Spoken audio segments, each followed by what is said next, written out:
Hallo julle, ek hoop dit gaan goed met julle. Ehm ons gaan nou vandag gou 'n bietjie die opsomming doen oor die regters, soos ek hou daarvan om hulle uiteen te sit. Nou in regters is jy weet dit is maar redelik eenvoudig. Daar's nie vreeslike ehm jy weet goed wat baie snaaks is nie. Daar is wel die storie van Simpson. Ehm en ja, dit het nogal 'n groot impak. Ek dink of is 'n goeie leerstorie om na te kyk. Die rede hoekom ek so sê is as jy nou lees en jy lees dat Simpson was 'n Nasarener en wat daarmee gepaard gaan en wat dit alles behels om so basies nou maar te wees, is dit nogal interessant. Dit vergelyk nogal baie na die 144.000, nie soseer wat Simpson gedoen het nie, maar wat sy ma moes doen met sy voor sy geboorte ensovoorts. So dis nogal interessant daai stukkie, julle kan maar self die vergelyking gaan tref. Ons sal ons maar later nou maar ook daarby uitkom. Maar daar's 'n hele paar goed in Simpson se storie wat interessant is en wat ek dink 'n goeie leerskool is vir almal. Ek weet mense fokus baie keer op die dade wat hy gedoen het, in terme van die wat noem jy daai die donkie se kakebeen en daai goeters, jy weet wat uit die ouens nou bygekom het, in die jakkalse en daai tipe goed wat uit die sterte aan mekaar vasgemaak het. Maar ek dink as 'n mens mooi die storie lees en jy gaan dink bietjie mooi oor wat daar alles gebeur het, is dit eintlik maar 'n is eintlik al 'n slegte storie as jy daaraan dink. Jy weet veral met Simpson en hoe hy opgetree het ook, en wat hy natuurlik alles gedoen het. Nou in my eerlike opinie dink ek die eerste groot fout wat daar was natuurlik Delilah. Want op die einde van die dag was sy nie van hulle nie, sy was 'n Filistyn. Jy weet, en dit is maar bepalend op die einde van die dag. En ek dink ook dis waar sy eie straf toe nou ook aan hom toegedeel is, wat sy hare toe nou maar afgesny is en hulle hom toe nou oorval het en sy oë uitgesteek het ensovoorts. Maar wat natuurlik die mooi ding is nou ook weer op die einde van die dag daar waar hy nou gestaan het tussen die pilare, waar hulle hom bespot het ensovoorts, wat hy toe nou half sy jy weet wat hy weer genade gevind het. Ek glo ek in die Vader se oë wat toe nou weer vir hom die krag gegee het om wel daai klomp Filistyne daar uit te roei. Nou ja, weer 'n keer soos ek sê, dis eintlik 'n mooi en interessante storie en ek dink baie mense kan dit ook in hulle eie lewens toepas, om te verstaan dat dit is nooit te laat om, jy weet, al raak jy die pad duister, kan jy altyd weer terugkom. En jy moet ook verstaan dat ou soos hy, as jy nou dink aan daai tyd, onthou hy was kragtig en magtig, jy weet hy het basies gedoen wat hy wil, en niemand kon veel aan hom doen nie. En op die einde van die dag toe was dit nou maar die slegte vrou wat hom tot 'n val gebring het. En sy eie stupidheid, as 'n mens dit nou maar so kan stel. As jy die storie lees ook, jy weet, jy kon mos nou agterkom sy wou hom vasvang in 'n stryk. So ja, interessant weer 'n keer soos ek sê die storie van Simpson. Ek sal wel sê gaan luister dit en kyk bietjie hoe is dit van toepassing op jou as individu, waar jy baie keer simpel goeders kan doen en simpel goed kan kwytraak. Maar daar is altyd 'n pad terug wat jy kan vat na die Vader toe self. Interessant, daar's nogal 'n debat wat jy kan ook na kyk. Onthou Simpson het gegaan en hy het gesê gee my die krag, laat ek hierdie goed kan laat val, en maar moenie laat ek, jy weet, laat ek dan nou maar ook hier sterf. So het maak nie saak hoe jy daarna kyk nie, maar dit is seker maar 'n mate die eerste of 'n voorbeeld van selfdood, as 'n mens dit nou maar so kan stel, want hy tog nou maar gesê, jy weet, dis wat moet gebeur. So dis 'n interessante een, dis oop vir debat natuurlik, hoe 'n mens dit nou kan interpreteer. Maar ja, soos ek sê, dit was nog altyd vir my 'n goeie storie om jouself op te meet en op te weeg en te kyk. Jy weet hoe jy moet optree, wat jy moet doen, maar pas op, laat jy nie verlei word as jy dalk hierdie krag en mag in jou hande het nie. Deur die wêreldse dinge, as 'n mens dit nou so eenvoudig kan stel. En vleeslike dinge, al die vleeslike is altyd of is 'n ewige en daaglikse geveg wat 'n mens mee sit, of 'n mens dit wil erken of nie. Ja, en dit, soos ek sê, dit was maar Simpson se storie. Dit het nogal, ek hou baie van die storie, want dit bring weer 'n bietjie meer menslikheid aan alles.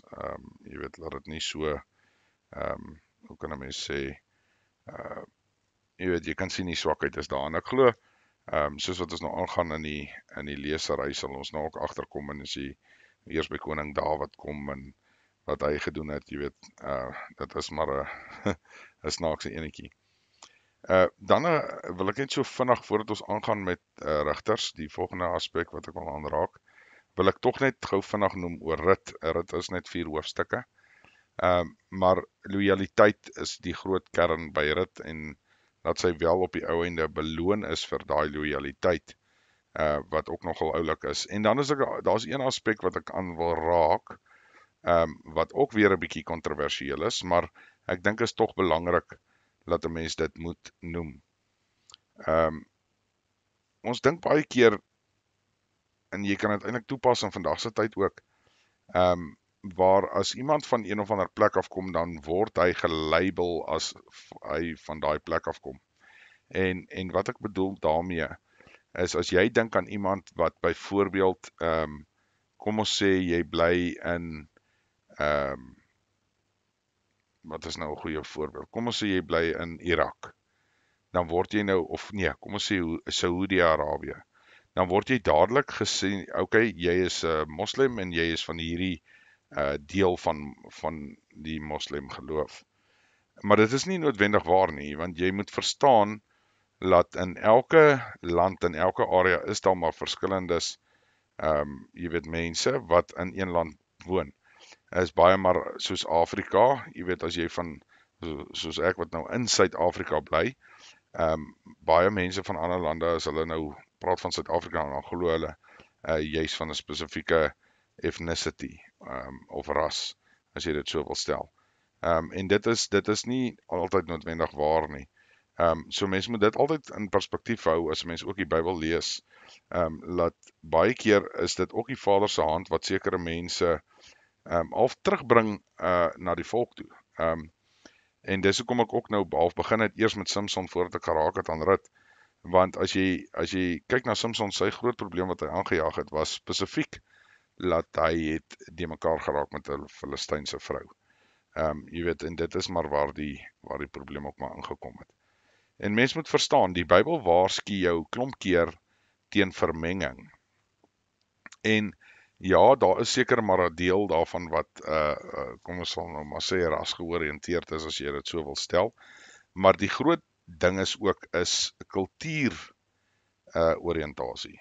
En dis waar die probleem inkom. Mense maak dit byvoorbeeld 'n rasse ding, maar dis nie eintlik 'n rasse ding nie, dis 'n kultuur ding.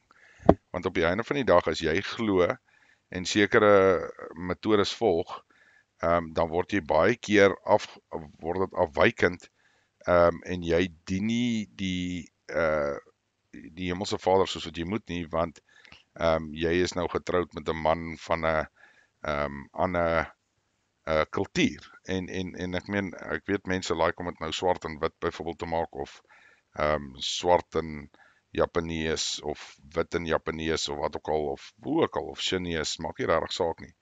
Maar wat belangrik daarin is, dit is seker so sekerlik maar 'n deel daarvan, maar jy moet verstaan, dis meer 'n kulturele ding ook. Jy weet, ek kan onthou dat ek het toe ek jonger was al gehoor van geestelike, of nie geestelike nie, maar weer, of dit nou sosiaal is, of jy weet, die kultuur aspek daarvan, waar sekere verskillende ouens, jy weet, die ou glo, as ek nou dink aan Afrika, as ek dit nou so kan stel, baie van die Afrika volke is gelowig en hulle glo in die Bybel ensovoorts, maar hulle glo ook in voorvadergeeste. Nou jy kan nie daai twee bymekaar bring nie, dit is nie moontlik nie. So dis either or. En daai is dan nou waarvan ek praat spesifiek wat dit kom op die kultuuraspek. Maar nou moet jy verstaan, dis ook nie net dit nie. Jy weet, dit kan wees as jy nou dink in die as jy nou ras uithaal en jy dink jy trou byvoorbeeld in 'n Franse familie in. Maar die Franse of die Fransman of Frans girl of wat ook al kan skaars byvoorbeeld Engels praat. Of jy weet, hulle het 'n sekere kulturele ding wat hulle van hou om elke aand 'n klomp wyn te drink want dit is deel van haar of sy kultuur. En jy weet, jy wil glad nie drank drink nie. Jy weet, so dit is die groot aspek in hoe 'n mens daarna moet kyk. Jy weet, en dit is hoekom dit ook baie belangrik is dat as jy wel in hierdie scenario's intree, is dit beter om nie amper half te vermeng nie. En jy weet, dit is 'n konsep, maar dit is nie noodwendig op raslyne nie. Ek dink dis waar baie mense die fout maak. Maar ook soos wat ek sê, sekerlik is dit ook op raslyne.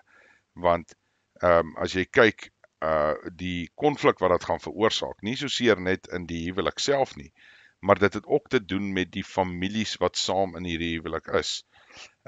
Jy weet, dit maak dit baie keer moeilik, want op die einde van die dag, en ek meen, julle kan self gaan die navorsing doen, en die getuienis kry. Jy weet, daai vrou se vader en moeder en die man se vader en moeder, daar is maar altyd 'n konflik, want dit is, jy weet, dit is nie noodwendig reg in hulle oë nie. Maar dit nou daarmee gepaard gaan, dit is maar die Rut storie en hoekom ek, soos ek sê, wat ek ook begin het met Samson. So as jy kyk na Rut se storie, op die einde van die dag, glo ek dat sy is, ek dink daar was maar 'n jy weet, 'n Israelitiese aspek wat daar seker maar deurgeloop het. En as jy kyk na haar lojaliteit teenoor haar skoonma. Jy weet, dit is die groot ding hoe mense dit ook maar moet sien. Jy weet, en dit is maar die aspek hoekom sy op die ou einde van die dag glo ek beloon is met wat met haar gebeur het. Dan die laaste ding van rigters, jy weet, soos ek sê, daar's nie ander rigters wat minder belangrik is of wat ook al nie, hulle is almal belangrik. Ek dink ook dit is waarskynlik die stelsel want ons sal moet terugbeweeg. Ek weet net nie of dit ooit sal gebeur nie, maar ek hoop maar so. Want dit is maar die beter stelsel. Maar ja, dit nou daar gelaat. Maar is dan natuurlik die eerste verkrachting wat gebeur het. As jy die laaste stuk van Rigters lees, en jy sien wat gebeur het met die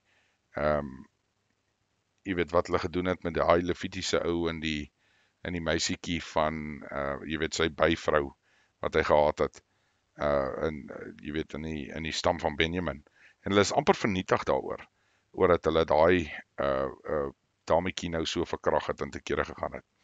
Onthou ons het vroeër in die Bybel dit ons al geraak aan Dina, wat ook maar ek weet nie of daai heeltemal 'n verkrachtingsscenario was nie, want hulle het tog jy weet hulle gekry dat hulle self doen op besny en terwyl hulle in pyn sit het die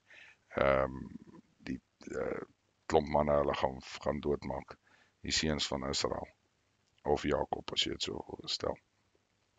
En maar ja, daai ding was nogal vir my redelike groot ene ook, dat jy kan sien wat is eintlik die straf van hierdie vieslike daad wat party mans beskou as dit is maar net wat dit is. Jy weet, om 'n vrou byvoorbeeld te verkrag ensovoorts. En ek meen, as jy kyk, hulle het amper, soos ek sê, as jy daai laaste stukkie luister van wat gebeur het, in Rigters het hulle amper die hele stam van Benjamin uitgeroei omdat hulle hierdie skanddaad gebring het in Israel, deur hierdie Levietse byvrou so te mishandel en te verkrag en al daai tipe goeders.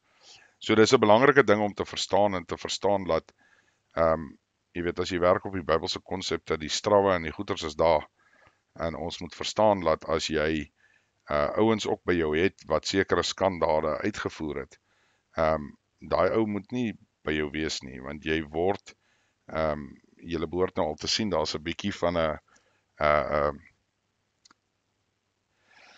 nou kan ek nie op die woord kom nie, dis 'n patroon wat vorm. waar jy weet die ou moenie die alles, jy weet tref jy goed met die bandvloek, jy moenie iets vat nie. Wat doen hulle? Hulle vat iets. Moenie dit doen nie. Jy weet dit is wat gebeur dan jy weet so daar word die hele tyd vir jou half uitgewys met hierdie patroon dat as jy hierdie mense of van hierdie scenario's skryf wat gebeur binne in jou volk en jy los dit. Jy draai 'n basies 'n blinde oog vir dit is waar die probleem inkom. En dit is belangrik om daai konsep te verstaan, want op die einde van die dag, jy weet soos wat ek nou tereg sê, Benjamin as 'n stam is amper uitgeroei as gevolg van die feit dat hulle basies Lewietse byvrou verkrag het. Maar soos ek nou sê, vorige voorbeelde waar jy tref hulle met die bandvloek en dan steel hulle nou 'n mooi ding of 'n stuk goud of wat ook al. En dan word almal gestraf as gevolg van dit. So jy kan nie 'n blinde oog draai vir ouens en ek sê nou ouens, maar vir mense wat die kat streel nie. Dis baie belangrik want op die einde van die dag as jy dit gaan aanhou doen, bring jy 'n groter straf op die hele volk. Jy weet dan ons leef nou in 'n moeilike tyd waar jy amper niks meer kan doen nie. Want alles is so de mekaar en basies, jy weet almal vir hulle self ensovoorts.